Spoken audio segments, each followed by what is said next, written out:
Well, a good morning from the Political Command Center. My name is Dalton Kawesa. Welcome on this segment of the topical discussion. And what we focus on is the political formations and the processes that are taking place.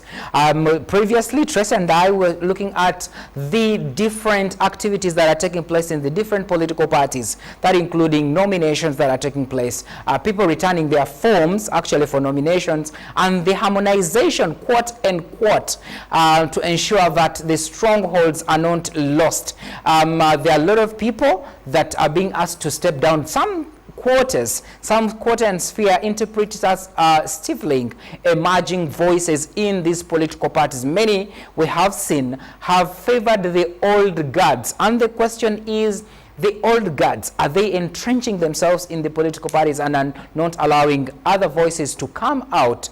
Is it sustainable for a political party vis-a-vis a population that is highly young and wants to resonate with the new leaders that are coming up? The new leaders, the emerging voices that are coming up. Is it a slippery road that these political parties are ready to walk? Or there's something in between and a middle point that can be negotiated for the sustainability of the political party? We've seen so many things. Today, I want to welcome Honorable Francis Mwijuchi.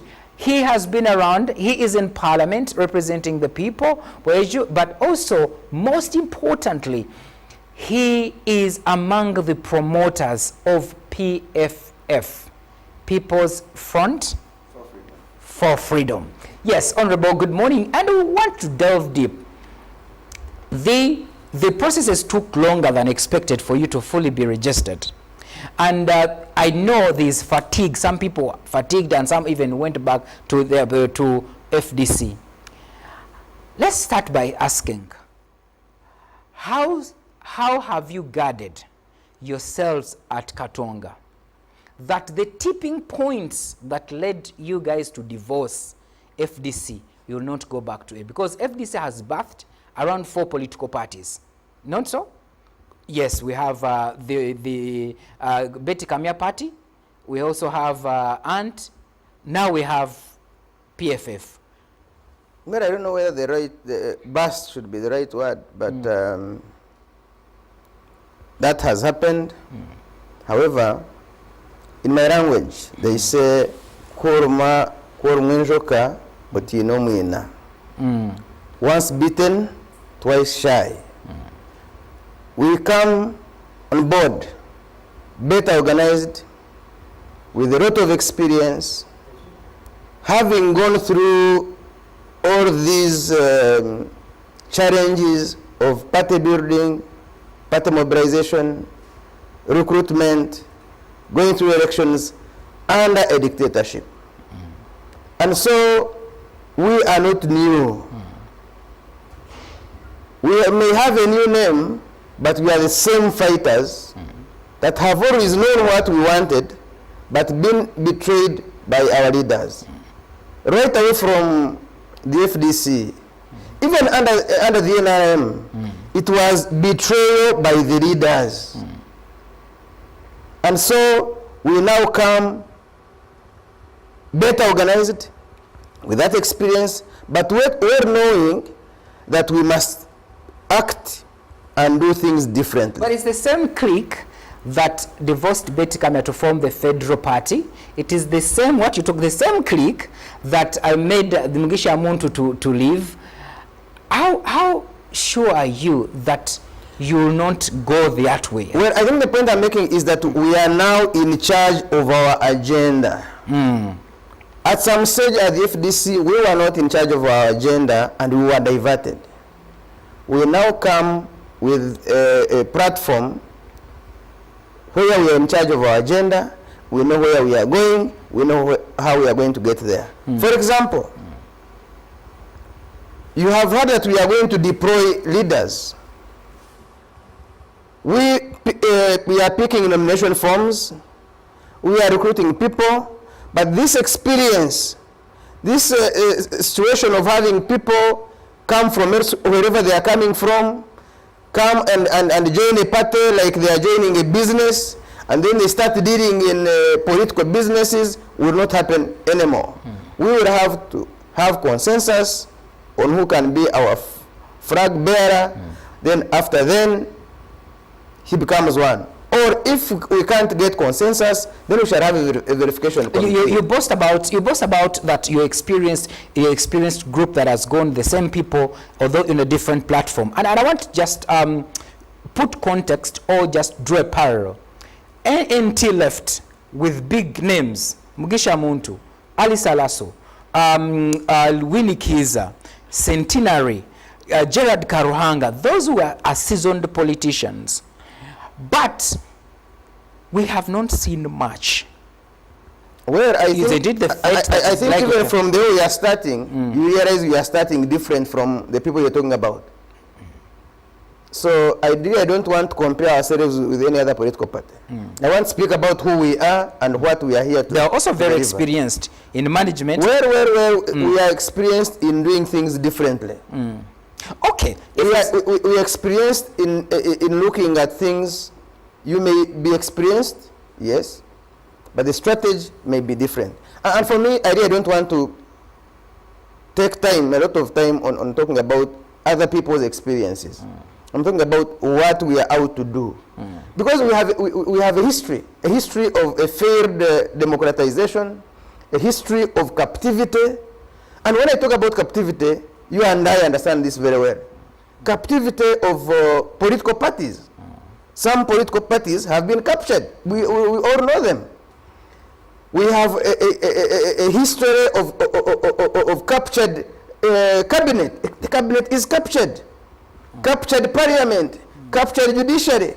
Captured institutions like universities. You go to university and just the lecturers have no voice. Well, so what distinct strategy? So because of that history I am talking about, because we have been captured before, we have learned. I was at some stage I was a follower, I was a supporter, I was just a member. I am now a leader. So correct. I am different. Correct. So because of what we have gone through, because of the betrayals, because of the frustrations, because of all that, we now come better organized, better strategies, better experienced, ready to move a party that is different. And that's why just a second. Yes. That's why this party has a different constitution. That federal like, that power is not vested in a secretary general, or the power that is in charge of finance, is in charge of administration. No, that power is now vested at every level of the party. That even the LOC structure can be checked by a different structure. That at the national level you have a committee, a council of eminent persons who can check the executive. So we come with experience because of what we have gone through. Is that the distinct strategy or ideology that you're following that you think would actually differentiates you from other political parties where you come from, particularly in FDC, and two, you think it's a winning strategy? Yes, it's a winning strategy because it's a strategy that takes away power from just an individual or a few individuals to the other leaders. And going out of just the PFF, it's a strategy to take back power to the people. Let me tell you, right away from before independence, the colonial time, we have had a challenge of a few people in charge of the majority. They decide for you, they take every decision on your behalf. When even after independence, even after all the struggles, freedom was not achieved. Because that's what our grandparents were fighting for at independence, freedom. Now, when I talk about the capture, I am telling you about lack of freedom. And so, the People's Front for Freedom is this front line for fighters to deliver freedom in this country. Freedom of the media, you people are captured. Freedom of universities, freedom of all institutions, you can talk about them, whether they are trade unions, whether they are workers' movements, whether they are, all institutions are captured, whether they are religious institutions, whether they are cultural institutions. There's just one person in this country that has captured all these institutions. So for me, this is a platform that mobilizes Ugandans to finally get back their power so that there is freedom in this country. Well, I want to pick it from where you say that what makes you very distinct to your ideology is the fact that you are resting more power in the people than the fee structures. And I want to draw, again, parallels. When you look at the ruling party, although they have the Central Executive Committee, but the Central Committee cannot take a unilateral decision until they consult with their national executive, a National Assembly is called. Just like in FDC, I have read the constitution of the ruling party. I have also read the constitution of FDC. Yes. More, it's again in FDC where you are part of the constitution making, and I name it because you're a member. You knew that this power were also invested in NEC. Although the Secretary General and the President were doing administrative work, but the ultimate power lied with the NEC. What is so different? That was different because you see, the power was in the Secretary General. Most power was in the Secretary General, and then the President.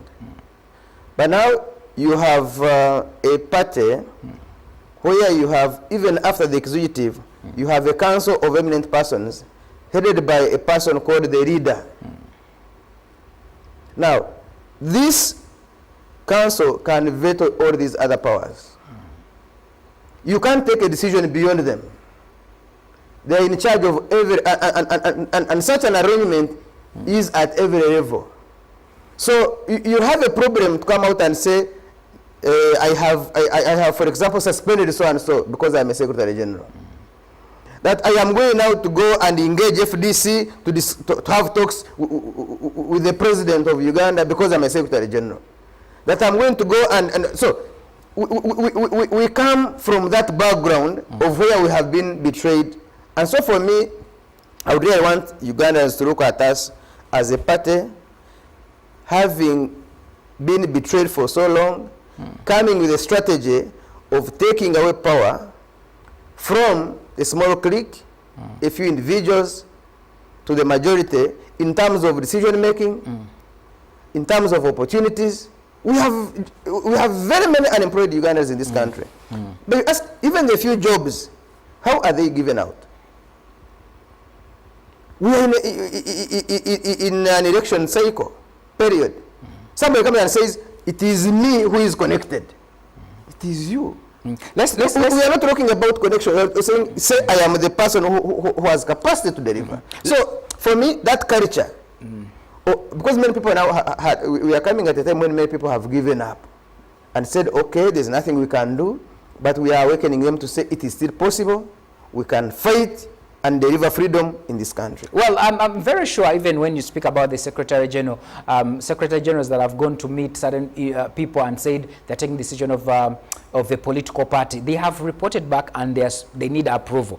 But you have, how are you conducting, how are you ensuring that you're very transparent as you try to explain, such that you avoid the conflicts that, in specific terms, the conflicts that you've seen that have come with the political parties that you've been in? Well, first of all, we have started with an open, we are open that you come and pick nomination forms, that you come and get recruited. We have begun this process transparently.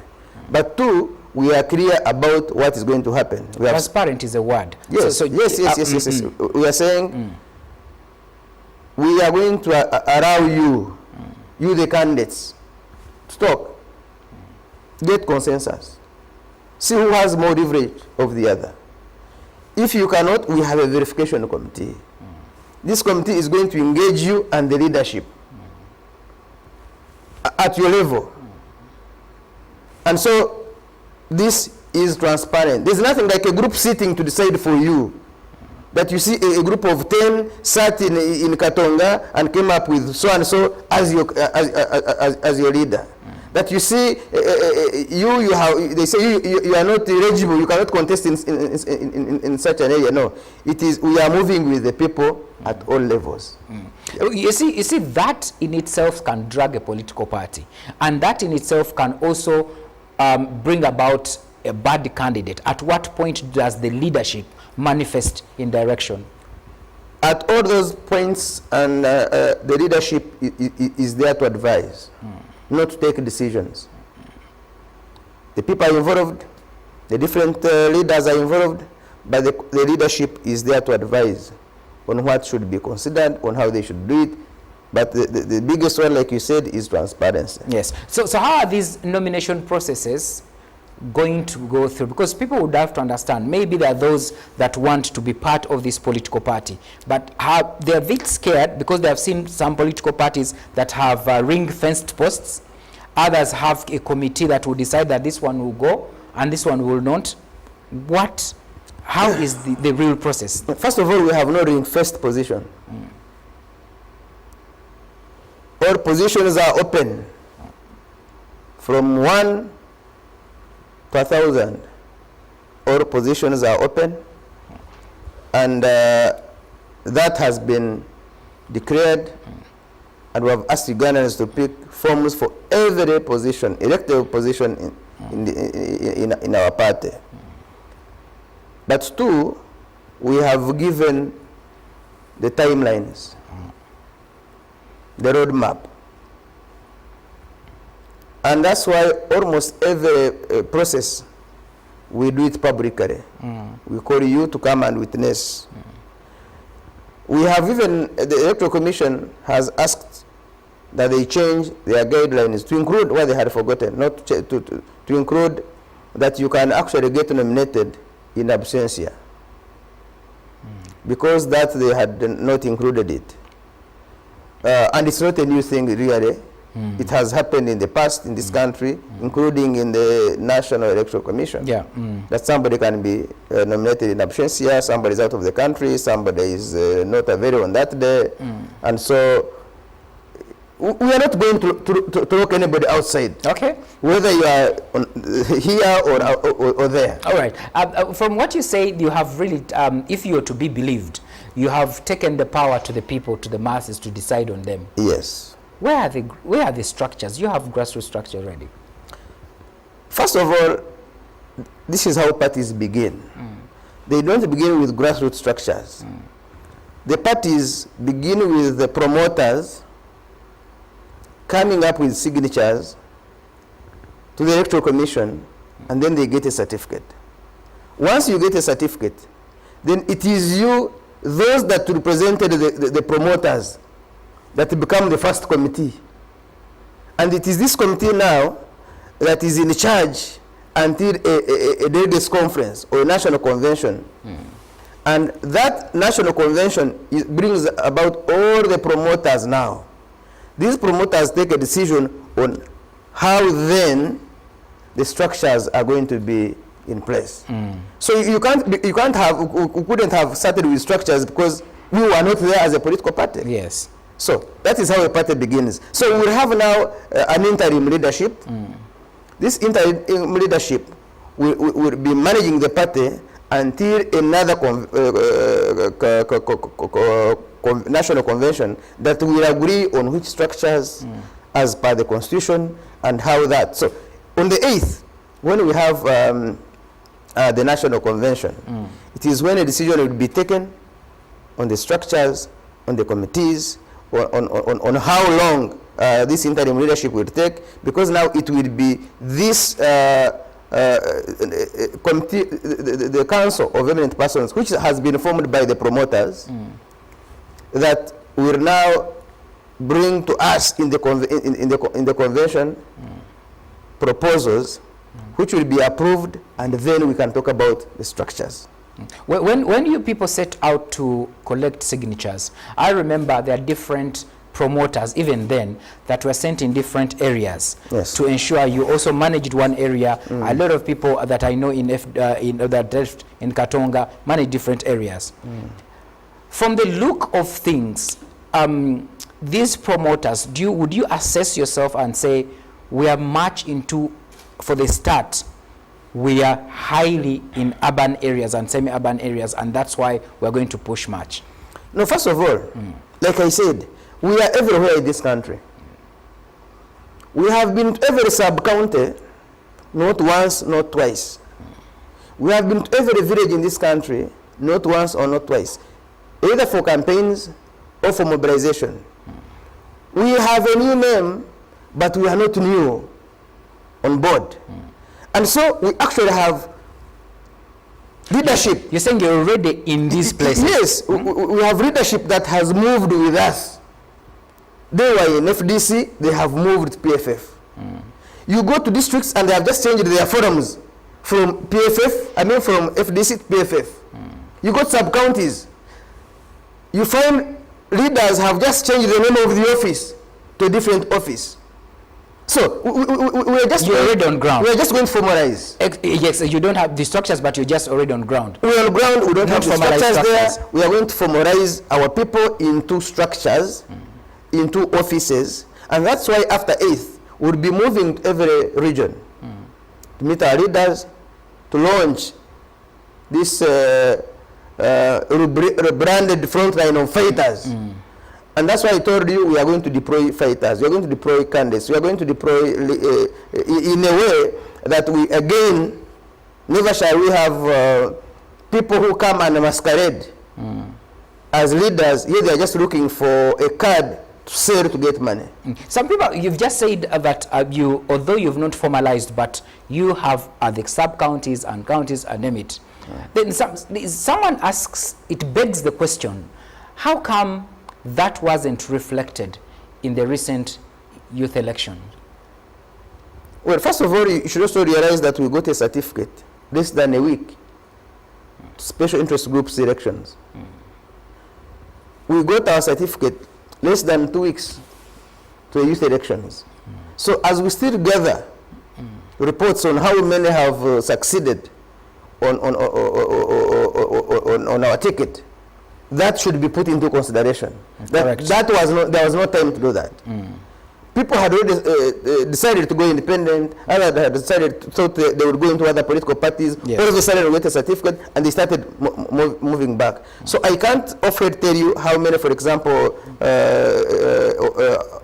leaders have won on our ticket, but I know that there are many. I saw leaders in Kampala here, I saw in Rukungiri, I saw in Greater Bushenyi. That's true. So I don't have them off head, but there was that challenge, and that's why when we went to the Electoral Commission, told them, you're asking us to wait. It is a Wednesday. Special interest groups are next week on Tuesday. How long can we wait? We have less than a week. And we kept there, said we are not going to leave this office until we get our certificate today. And that was the day of, I think, State of the National Address, yes. And the chairman was going for the State of the National Address to say we are not leaving. And so we stayed from 9 until when we got our certificate at 4 p.m. So you are disenfranchised. How do you pick it from there? And like I told you, the capture. You have an electoral commission, they are working, but they're not sure whether the decision they're about to take will be acceptable by the supreme leader. So they are not sure. So they have to consult here and there. We went through an exercise that no party has ever gone through. That every person who has signed for you in every district, they will have to call them on phone and ascertain that they signed for you. And that if the phone is off, that one is removed. So they will tell you, okay, you gave us 100 names, but the people were able to pick calls were these. So bring more names. Due diligence, you'd say. No. I am saying we went through that process that no party has ever gone through, because somebody registering you is scared of registering you. You're not, no other party will tell you they've never gone through that. Because it's a party that has a headquarters, has leaders, You can't say we are trying to do this and know whether this party called PFF has leaders, has members of parliament. The address is Katonga, So it was easy to really do due diligence. So you see, you highlight how time is not on. And again, you have district security officers who would go and say, you mean you signed for this rebel group party headed by Dr. Bese, who's in prison? Somebody says, no, I did not. Because by that call, somebody is telling you to withdraw your signature. Yes. Very unfortunate. So by this time, your assertion, you tend to say that, and which is accepted, that time is really against you. Do you think you will rally powers within the short time as we head for the nomination? Now, going forward, we have all the time. We may have not had a lot of time for the youth elections, but going forward, we have all the time. Because like I said, we have leaders there when we need to mobilize them into having candidates at every level, into nominating at lower levels and national levels, and then time to go and support our people and mobilize. That time now we have, because nominations are not so close for these other remaining elections. So from the talk and what analysts look at is that the emergence of PFF doesn't bring much on board. It rather affects, since it's more fragmentation of the opposition is weakened. I want to pick your view on that. Well, we are not here to recruit from the opposition. We are here to mobilize Ugandans, whether they're in NRM, whether they're in the other political parties, where they're in the informal sector, where they're in the business community, where they're religious institutions. We are here to mobilize Ugandans to say, join the front line for the fight for freedom in this country. And so this is just a front line. It's not just a political party where you just come and become a member and then, no. It is a platform, a front line that is recruiting fighters to fight for freedom. And this fighting is not a fighting of going to the bush. So people should not say, now this is another rebel group. No. We know what we want. We have been servants for a long time, serving a few masters. We are now saying we want to be the masters as Ugandans, so that our members of parliament, our councillors, our ministers, our president, our police, our army are our servants. And so for you to change people's mindset, we would be involved in a lot of advocacy, a lot of sensitization, a lot of education, a lot of talks, mobilization meetings to change the mindset of Ugandans to know that they are in charge of this country. Whoever is paid to serve them must serve them as a servant and not as a master. But that is not the first time you are talking about more rhetoric. We also had the people's government that was established. By that time, you're still attached to FDC, and still that was the message. But when you look at the audit, nothing much was achieved, Honorable Nchuchi.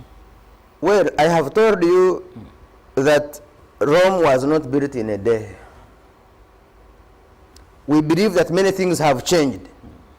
The fact that you can have teachers, for example, sit down for a week or two. There's a time when no teacher thought of a demonstration that I can demand. There was a time when no trader thought of a demand. They actually were attacking us. That when we demonstrate, we disorganize their businesses. So the fact that we have been able to inculcate that thinking among us Ugandans that you can demand for your right, for me, that is success. The fact that you see young people, the women, religious institutions, some leaders, speak out, those who used to castigate us, is for me telling that we have moved a step. The fact that you see the regime becoming the way they come for you now, and let me use the media. You saw what happened in Kawempe. That violence does not just come by itself. It comes because they realize that Ugandans have moved from just accepting whatever they tell them. They can demand, they can fight back. And that is a sign that we are about to get there. Because there was a time somebody would say, tomorrow I have a demonstration, and say they wouldn't be bothered. But the fact that they are so scared of even leaving your house to start a demonstration, that they are scared of just somebody putting on a cape, that they are scared of three people moving in town, for me, tells that what you think is rhetoric, that what you think we have just talked about it for long, is getting deeper understood by people. And one day, there will be a spark. One day there will be a time when Ugandans will move together and get there. But it's a question of time. Well, someone would also say, Honorable Mijushi, that people have thought, since thinking that they have been left behind. Political parties have not helped them. Even government hasn't helped them. The strikes as a result of less stand-up. But let's come to the organization itself of PFF. Do you see yourself making alliances in the next elections? And what would that be? Yes, we are going to work with many entities. We are going to work with many formations. We are going to work with very many other political parties. Discussions are on. And at the right time, you will be told who is going to work with us and who is not going to be working with us. But you can confirm the discussions. There are very many discussions going on, and in the near future. Does that include FDC? No. But individuals who are FDC can come as individuals. So you're not contacting political parties? We are meeting with political parties. Except FDC? Yes, except FDC as a political party.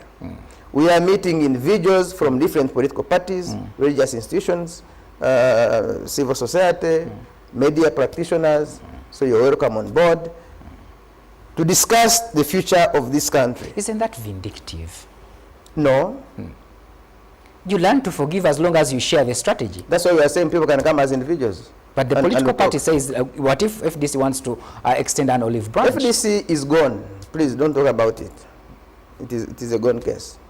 They won some slots in the previous special interest groups. Please, please, don't even waste your time. So the other discussion that is rife is about a presidential candidate. Yes. Many of the people that have been highlighted, rather hinted on, they have said informally or in confidence that they will not. While Kano Kizza Besigye, although in prison, has publicly stated that he will never contest again for presidency. Those that were seen like the Lord Mayor, they are sort of cold feet when it comes to having a presidential candidate for PFF. Well, ours is different. We have called for expression of interest. And so we are waiting for those that are interested in that position. And once we have closed that, we'll come to you and tell you these are the people who have expressed interest. In the event that you don't have a presidential candidate, what? We will have a presidential candidate. You sure we'll have a presidential candidate? We'll have a presidential candidate. So what is... And not just a presidential candidate, a very strong presidential candidate. So in other words, your talks with the political parties will talk about everything except a presidential candidate. No, we are going to talk about everything. In the event that the NUP says no, at that point we will not... No, we are not talking about... you see, I am not going to... That's an example. I'm not going to bring the discussion that there is here, but I'm only saying that, first of all, we are ready to nominate candidates, sponsor candidates at every level in this country, including the presidency. Now, the discussions on how we arrive, on how we work together, on how we move together, notwithstanding. So, let's not get there. Let's not get there before. I am only saying that we have candidates. Dr. Kizza Besigye says he will not contest again. Lord Mayor Lukwago says he's returning to... Please, I would... No, allow me, hear me this. Yes. So which... Semuju is in Kira. Yourself, you're returning to the constituency. Which candidate do you have that has a national character that you think you can... We will have a national character who will, and that candidate... From the pool that I see at Katonga. Where from, even from outside Katonga, many people are already expressing interest. And you think you have a viable presidential candidate? The most viable candidate will be from Katonga. Well, thank you very much. The most viable candidate. Quite interesting. And so don't just look your eyes on those you know. Open your eyes. If I don't know them, let me tell you, don't have the... There are those you know, but you don't know they will be the candidates. That is correct. There are many you know. Do they have a national character? There are many you think are not interested, but you'll be surprised to see them interested. Even my grandmother wants to contest, but interest is one thing. Let her come. Thank you very much for sparing time. People you think maybe are just religious leaders or just cultural leaders, or they're in prison, or they're not interested, or they're just out of the country, or they're in civil society, they're in the media. They are already showing interest in becoming presidential candidates under PFF. So keep watching there. Oh, hope we'll see whether it will be another, maybe an honorable Chalia will come and become the presidential, and people are expressing interest. Thank you very much. Don't reduce us to the past. But no, you have said. I have anyway, said let's close this. It's transparent. Thank you very much as for open being as the part of this discussion. Honorable Juche, thank you so much. We're grateful that you've made it to this place. My name is Dalton Kawesa. Stay here, and as we unpack more of interesting programs that are coming up. Don't forget Chitaka.